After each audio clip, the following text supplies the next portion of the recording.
Hello, it is I, Dragonflight, and this is going to be my first video on the rankings of DPS for the Aberrus raid, DPS-wise. So, we're going to go through all the rankings. So, let's look. Okay, D tier. We got two specs for D tier, which is Beast Mastery Hunter and Windwalker Monk. First, we're going to go through the Windwalker Monk. It has a scary PTR cycle and looks positioned to be one of the weakest single target damage in Aberrus. It has recently been buffed, but I still think it's several points below the middle of the pack on single target. Defensively, Windwalker has many active abilities that it could use to survive tough fights, but it lacks the immunity or incredible defense that some classes have, like Warlocks. Windwalker is also, of course, an option to carrying the Mystic Touch buff into the raid if Brewmaster and Windwalker is also, of course. Sorry, I got mixed up. But yeah, that's pretty much it. The Windwalker has good, not good, but not great, but not bad. Not good, but not bad defense. They just lack the DPS. Next, we have the Beast Mastery. Beast Mastery damage does look to be quite worse than marksmanship. Hunters have a class suffer from a few problems. First, the lack of survivability. Yes, they have aspect of the turtle, and they do have a few options in the talent trees and buffs since 10.0, but have lost a powerful marksmanship advantage conduit, meaning they are likely to remain the most fragile class in Dragonflight. So, yeah, it's DPS can be good in certain situations in the raid, but if a tank loses ag for even a second, or the healer needs to get mana, and the tank pulled, the guy's dead. Debuff, dead. Standing and stepping, you don't need to, dead. Just not a good class to going into the raid. Next, we have, after D tier, C tier. We got 3 class specs for that, which is Feral Druid, Affliction Warlock, and Survival Hunter. First, we're going to go through the Survival Hunter. The Survival Hunter's damage hasn't been great so far in Dragonflight. Its damage looked better earlier in 10.1 PTR cycle, but it's sustained 2 nerfs since then. Ooh, sorry, I'm talking a lot. I need a lot of water. But we will keep its damage from being good enough. Sorry, I think its damage would be good enough to overcome the lack of other reasons. The melee nature of survival is also a drawback. Though among the melee, they do have some tools to operate at range if necessary, as well as strong mobile abilities. Survival has some defensive tools, including immunity, and it can be better than marksmanship or beast mastery against certain incoming situations, featuring some self-sustain, but defense remains a weakness throughout the Survival Hunter class. Next we have Affliction Warlock. Affliction Warlock deals strong AoE damage and specializes in the Nike of Spread Cleave, but now also deals with competitive damage in other situations too. Because the 2 other specs look good, especially on the single target damage, we'll expect some more common choices, and have been put Affliction in the C tier right now. But it's probably one of the small buffs and small nerf away from being a great choice. So it's close to being great, but it's not. So that's Affliction for you. Next we have Feral Druid. Feral has historically had a very rough time breaking into the end of the mythic progression setting. Generally, only piloted in a few top 100 guilds. They're by players that are extremely good at the spec, as well among the strongest overall players on their rosters. This expansion has shown the signs of shifting paradigm, with Pharaoh's damage numbers looking solid, especially on Cleave.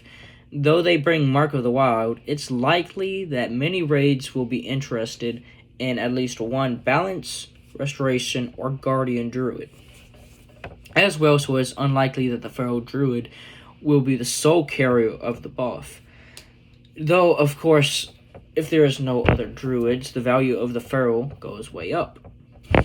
Basically, what that means is if they have no other Druids in there, Pharaoh is going to be moved up to A tier. It depends on how the group has been made. So next we're going into B tier. We have a lot of B tier classes in this raid, which include the Balanced Druid, Marksmanship Hunter, Assassination Rogue, Fire Mage, Retribution, Frost Mage, Frost Death Knight, Shadow Priest, Havoc Demon Hunter, Outlaw Rogue, and Elemental Shaman. First, for the B tier, we're going to start out with the Elemental Shaman. Elemental seemed great in the later part of the 10.1 PTR cycle, but the spec took a nerf in the final weeks, which brought it down from being in the higher ranks. Its single target is merely good rather than great. Its AoE remains super, but Aberrus looks like a very single target oriented raid, and its survivability is decent, but it lacks any serious form of raid utility, which will be needed into the raid. It is still a solid range DPS, and a very strong elemental player could see themselves in the most, if not all, progression in Aberrus. So even though it's not the best, you can still clear the raid doing Elemental Shaman. Next, we are going to move on onto the Outlaw Rogue. Outlaw has a solid cleave, and is often a good choice on encounters where they can be leveraged, especially those without much damage downtime. Their single target is good, but not exciting as assassinations. And whenever an outlaw is forced to stop attacking the boss, their damage suffers more than assassination. So on some encounters, that spec may pull ahead. Defense and utility are both strong suits in the rogue class. In general, like Cloak of Shadows, Cheat Death, Atrophic Poison, and Cheat Death. And Outlaw specifically with Combat Stamina and Grand Melee and Roll the Bones buff, both offering extra durability to the spec. Next, we're going to Havoc Demon Hunter. Havoc Demon Hunter is effective in both AoE and single target situations, and its fantastic mobility into survivability. Cleave encounters seem to be rare in Aberrus, but that puts a toll in the Havoc Demon Hunter spec, as they can easily do extra damage to additional targets without losing single target DPS. That being said, it will be tough to cut the first copy spec into Havoc. It brings one of the game's strongest raid buffs in, Chaos Brand, but it's possible some teams will consider Vengeance as the barrier of Chaos Brands to shave on melee DPS. Next is the Shadow Priest. Shadow's damage looks pretty solid, especially when you factor in the power infusion that they offer someone else in the raid through Twins of the Sun Priestess. Mobility is a weakness of the spec, though. Both in terms of quickly getting from point A to point B, in the terms of dealing effective damage. While doing it, Shadow has surprisingly good defense in the raid, and the massive damage reduction in dispersion. It brings a great raid buff, power word, fortitude, though it's likely most top mythic progression we already access through a healing priest. So next we're going into the Frost Death Knight. Frost DK's Breath of Cindergrosa weapons pump quite a bit of damage, and these line up well on fights, particularly if there's some cleave involved, which hasn't been in many fights because, like I said, Aberrus is a single target raid. They may well be the best DPS Death Knight option, though. Like Unholy, they aren't especially mobile and lack of immunity, though some magic mechanics can be immune with anti-magic shell. There are also some encounters with anti-magic zone. Can be fared a bit value in case of needing to dodge a magic AoE. So yeah, that's Frost DK for you. But Frost Mage, on the other hand, is in a world of bursty classes. Frost is one of the few specs that instead deal sustained damage. In some cases, this can be valuable at some sustained DPS. It can help fill in the gaps left behind when the burst classes are cooling down. Though generally its liability, as it means a lost uptime leads to less damage. Excuse me. Frost is at its best when there are lots of moderately important targets around a single higher priority target. So if there's like in the old raid Incarnates, when all of the elemental people came in, that's when Frost would pump numbers. In this raid, trying to think of a situation. I don't really see. I don't remember one. But basically what that means is if there's an important elite right here and you're cleaving another elite right here and you bring them together, Frost Mage will be putting in numbers. Next, which is a shocker for me, because usually, because of their buffs, they are high in, like, S tier in both Mythic and Raid rankings, which we bring Retribution Paladin. Ret Pally has received a huge rework in 10.07, and new boast a powerful toolkit that makes it quite valuable to many raiding teams. Paladins now bring 2 powerful auras, creating much more demand for the class in general, and Ret in particular. Though the tank and healing paladins appear to be quite good in this tier as well, the spec also has gained more survivability through some power added to their talent tree. The powerful nods like one of them is what was it? Something plates. Sanctified plates. Yeah, sanctified plates. Though its damage looks great, the fact that the raid buff may be redundant and the melee nature of the spec the liability they are putting is at the very top of the B tier. Rather, sometimes pushes into the A tier, but they will move in the next coming up weeks. Next we have Assassination Rogue.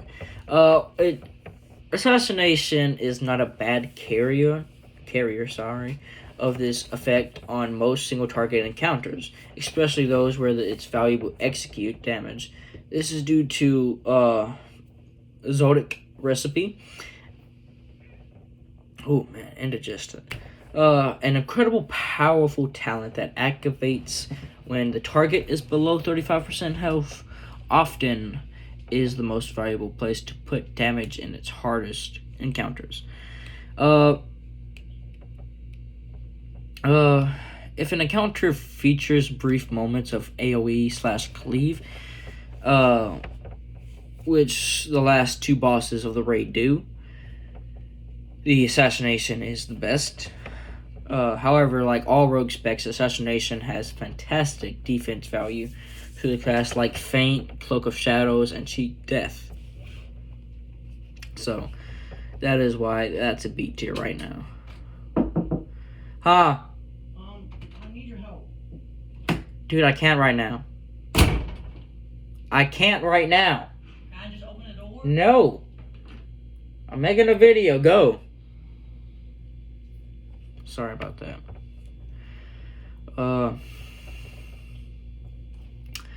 Next up is Marksmanship Hunter. Marksmanship's damage numbers appear to be the best among the Hunter spec. Its true shot uptime can be very high, and much of the Hunter's defense suits have been several buffs over the past few patches, to the point to where they are no longer a huge outlier on the lower end of the raid DPS survivability. And so there's not a lot for Marksmanship Hunter for that. It's just its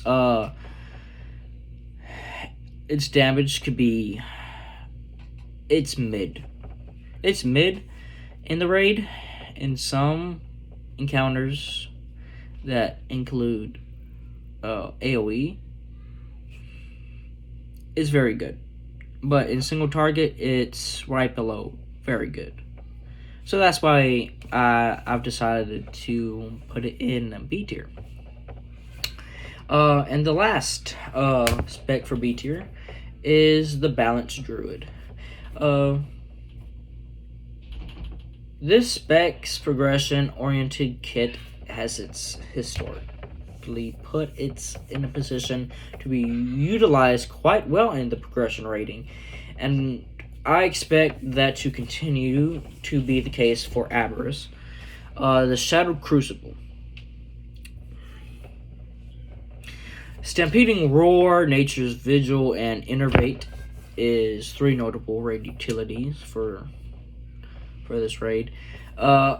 Its leverage was a great success, and they work in multiple. Like Balanced Druid seems to be a bit average and may somewhat lackluster the tier and single target. But its recent addition, Mark of the Wild, that odds, like it gives you odds to be in the B tier. Next, we are heading into A tier. So this is good, like very good. And this is what I would recommend. We have a few of them. Like there's Fury Warrior, Arms Warrior. So all of this DPS spec is an A tier for Warrior right now. Unholy Death Knight, Subtly Rogue, Enhancement Shaman, Arcane Mage, and Devastation Evoker.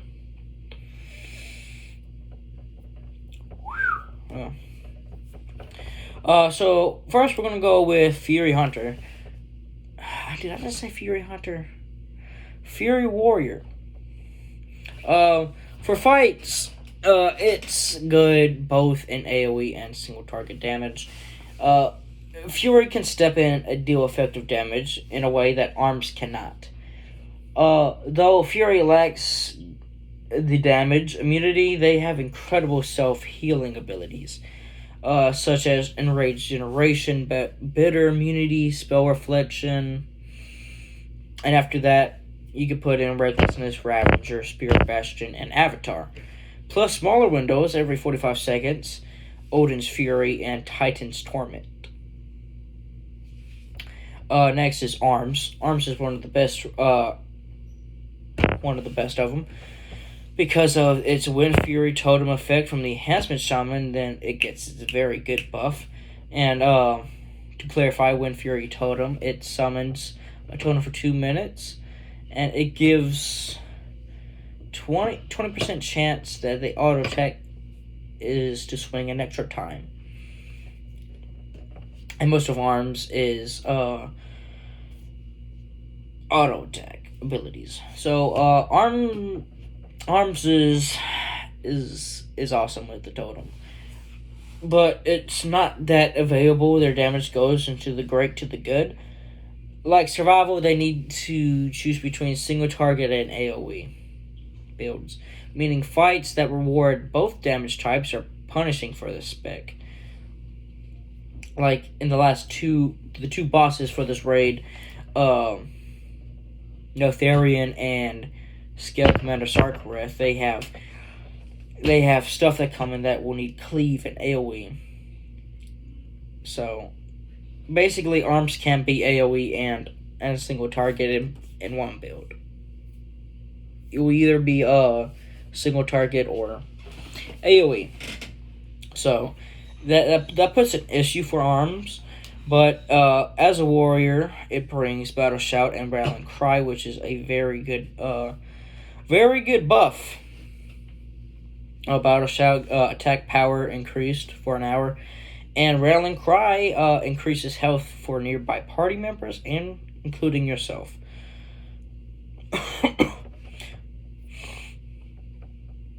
So next, we're going to be putting in Unholy Death Knight. The Unholy DK can deal great damage, especially in situations featuring the combination of burst, especially with power infusion or lust, AoE, and execute damage, being one of the highest single target specs in the game. This makes Unholy move into the A tier ranking. Next we have the Subtly Rogue. This spec has traditionally occupied the priority damage, and it remains able to fill this role, though it's by no means the only, even necessarily the best spec at this job ever since receiving massive nerfs back in patch 8.1. Its damage is currently the best of the rogue spec. Its job ever since. Sorry. And of course, the rogue spec wide abilities, Cloak of Shadows, Cheat Death, Feint, and Atrophic Poison, brings goodness to the table in this raid. So, next we have Enhancement Shaman. Since the addition to the Windfury Totem for the Enhancement Shaman brings good for Arms Warrior, it has been a very good play in the high and mythic progression. It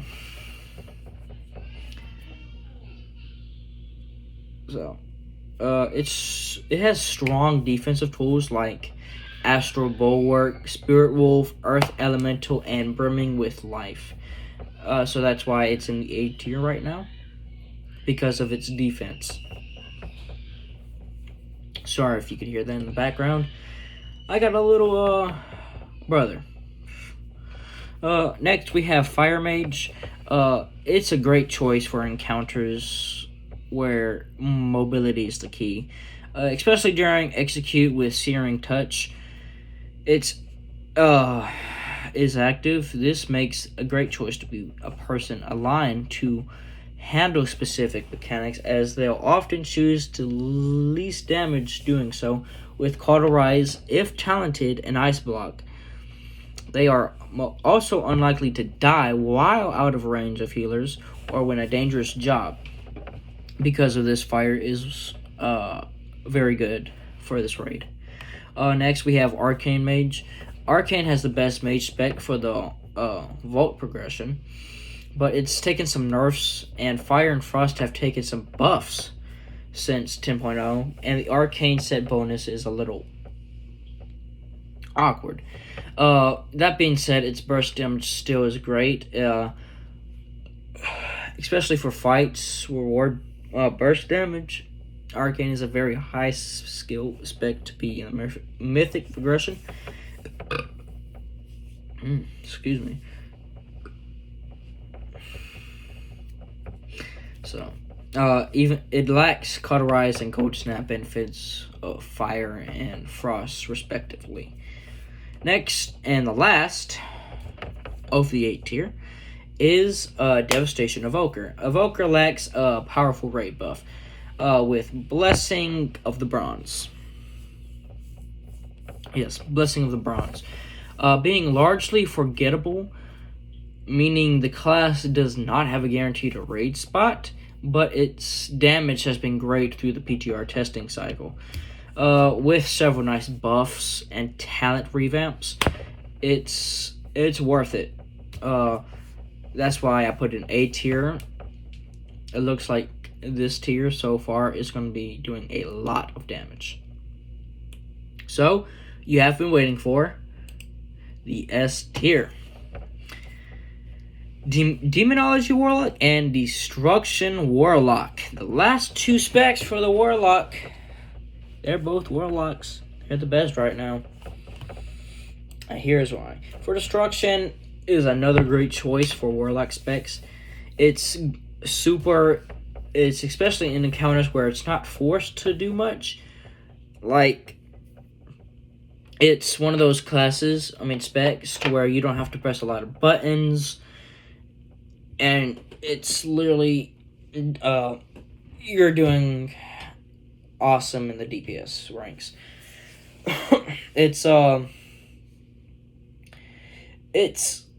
These 2 classes is very good. Specs is very good, but it's very hard to put in this. It's hard to maintain Eradication and Madness of the Adjecqueer, which represents lots of Destruction Warlock's damage. It puts in a lot for him. And one of the buffs that Destruction has, or that can be buffed by, is PI. When Destruction has PI'd, they're unstoppable in PvE. And then so on, Demonology. It's great. There's nothing bad about it. I don't really got much to say. It's mostly like Demonology. You click one button and you're doing a lot of damage. Here are the following buffs and abilities that you can use that put in a lot of DPS. Soul Link, Fell Synergy, Demonic Embrace, Demonic Fortitude, Demon Skin, Fell Armor, Dark Tactic, Frequent Donor. Sweet Souls, Molten Coil, and Dark Accord bring a lot to the table in this raid. And if you equip this trinket, Neltharian's Call to Dominance, for the classes Hunter, Shaman, Warlock, Monk.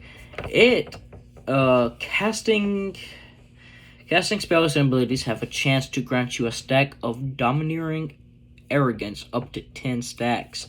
Grants you 920 primary stats per stack and reduces your movement speed by 10% for 10 seconds. And it has a 750 MS cooldown. So, there you go, people. That is the Mythic Raid tier ranking. And I'm just going to show you right here. That is all of them. Going to the best to the very worst. Tomorrow, I will put in a video for the best DPS specs for the raid. Not raid, sorry, Mythic Plus. I'm excited for it because I actually love doing Mythic Plus more than raiding. Yeah, this is a long video, 30 minutes. That's like a dungeon worth right there, y'all. Well, peace out, and see you on my next video.